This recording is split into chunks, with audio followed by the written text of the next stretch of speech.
जी बिल्कुल, आपने दुरुस्त कहा कि पुलिस ने जो मुकदमा दर्ज किया है और जिन की खातून की दरखास्त पर यह मुकदमा दर्ज किया है, उससे पहले पुलिस किसी किस्म की हरकत में नहीं आई। जब ये मामला मीडिया पर उठाया गया और एक खातून के सर के बाल जो हैं वो काट दिए गए और उसकी दफात भी जो है वो नहीं लगाई गई, और इस वक्त ये मॉडल टाउन कचहरी में मौजूद है जहां पर 354A की दफात के तहत ये मुकदमा जो है उसमें इजाफा करवाना चाहती हैं और मजिस्ट्रेट के पास, जज साहब के पास ये इसी दरखास्त के लिए आई हैं। और इनकी जुबानी सुनते हैं कि इन्होंने पुलिस को दोबारा से इनसे पूछते हैं कि पुलिस ने इनसे पैसों का मुतालबा किया था और किन अहलकारों ने या किन पुलिस अफसरान ने इनसे डिमांड की थी पैसे की। अच्छा, आप बताइए कि आपसे क्यों पुलिस ने पैसों का मुतालबा किया? आपके साथ तो पहले ही जुल्म हुआ, ज्यादती हुई थी।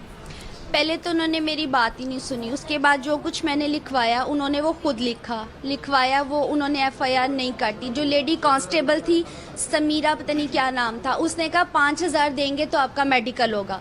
मेरे साथ जो एक अल्लाह की नेक खातून थी, उसने 500 रुपया दिया, वो पर्ची कटी। वो अच्छा, ये जो 5000 या 500 रुपया कौन सा पुलिस एहलकार था? ऑपरेशन पुलिस वाले थे जिन्होंने लिया?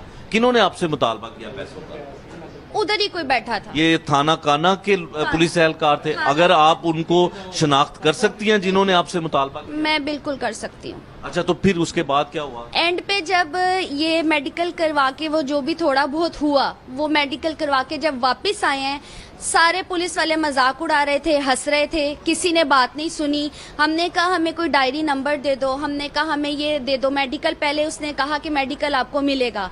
जब थाने पहुंचे हैं तो उन्होंने मेडिकल ऐसे छुपा लिया, उन्होंने कहा आपको कुछ नहीं मिलेगा, आप कल आए। और उसका फिर उसने कहा 5000 देंगे तो आपका काम होगा वरना नहीं होगा। अच्छा, ये बताएं कि जब आपका 25 तारीख को मुकदमा दर्ज हुआ तो उसके बाद ये FIR इन्वेस्टिगेशन के पास चली गई, तो आपने FIR नहीं काटी थी उन्होंने कुछ नहीं किया था। जब अगले दिन मीडिया पे आया तब मेरे फोन पे मैसेज आया कि आपकी FIR कट गई। तो उसके बाद मुलजिम को क्यों नहीं पकड़ा गया? जब आज फिर अपनी पुलिस से पूछे ना, मैंने पकड़ना था जाके, आपकी पुलिस ने हमारी पुलिस ने पकड़ना था ना, ये उनसे जाके पूछे कि वो क्यों अभी तक फिर रहा था। वो तो कपड़े पहन के तैयार बैठा था, मैंने मीडिया पे आना। ये पुलिस है हमारी, ये हमारे इमरान खान ने पाकिस्तान बनाया नया। ये औरत की इज्जत है कि मैं कहाँ जाती? अगर मैं भी मीडिया पे ना आती, मेरी कोई ना सुनता तो मैं क्या करती? मेरे पास तो ना रहने के लिए छत है, ना खाने के लिए रोटी, मैं कहाँ जाती?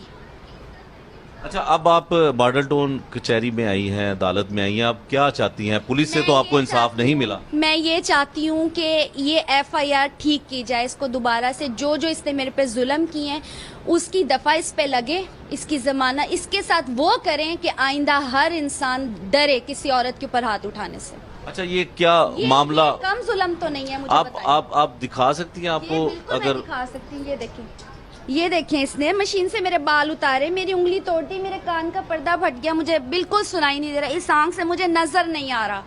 मेरा मेडिकल कौन करवाए? कौन इलाज करवाएगा मेरा? बताएं मुझे आप। कहाँ जाऊं, किससे कहूं कि मेरा इलाज करवा दो कोई? तो अब आपका पुलिस ने आपसे राब्ता किया क्योंकि IG पंजाब ने भी इसका किसी का फोन अब अटेंड नहीं किया। अब मैं क्यों सुनूं? अब मैं पुलिस की बात क्यों? रात को मुझे कॉल आई तफ्तीशी ऑफिसर की, मैं क्यों जाऊं? जब मैं चीखे मारती हुई, भागती हुई, रोती हुई निकली हूं तब तो नहीं सुनी इन्होंने मेरी। अब मैं किस लिए जाऊं? अब से मीडिया पे आ गए, अभी लोग अपनी जान बचा रहे हैं। अब आप क्या मुतालबा चाहती हैं? इमरान खान की तब्दीली से आप क्या मुतालबा करती हैं कि क्या आपके साथ? सिर्फ यही चाहती हूँ कि खुदारा ये कानून ठीक किया जाए। खुदा का वास्ता है, जिनके पास पैसे नहीं है, कि उनका कोई नहीं है? जिसकी वाकफियत नहीं है उसका कोई नहीं है? ये हमारा कैसा कानून है जहाँ सुनी नहीं जाती? ये किस लिए बैठे हैं? या तो आप सारे थाने बंद कर दे ना, सब कुछ बंद कर दे, हमें पता हो हमारा कोई सुनने वाला नहीं है। अगर ये थाने हैं तो इनको बताएं फिर कि कैसे सुनते हैं गरीबों की बातें। हम कहाँ जाएं? अब हम इमरान खान के पास तो नहीं जा सकते ना, हम वजीर आला के पास तो नहीं जा सकते, हम तो थाने जाएंगे। ये कुत्ते बिल्ले बिठाए हुए हैं अपने थानों में जो ये सलूक करते हैं औरतों के साथ, जो हमें ले जाके मर्दों के बीच में बिठा देते हैं कि यहाँ बैठ के इंतजार करो। मैं सुबह 11 बजे की गई हुई, रात 11 बजे वापस आई हूँ रोती हुई। ये सलूक किया गया मेरे साथ सिर्फ इसलिए कि मेरा कोई था नहीं आगे पीछे।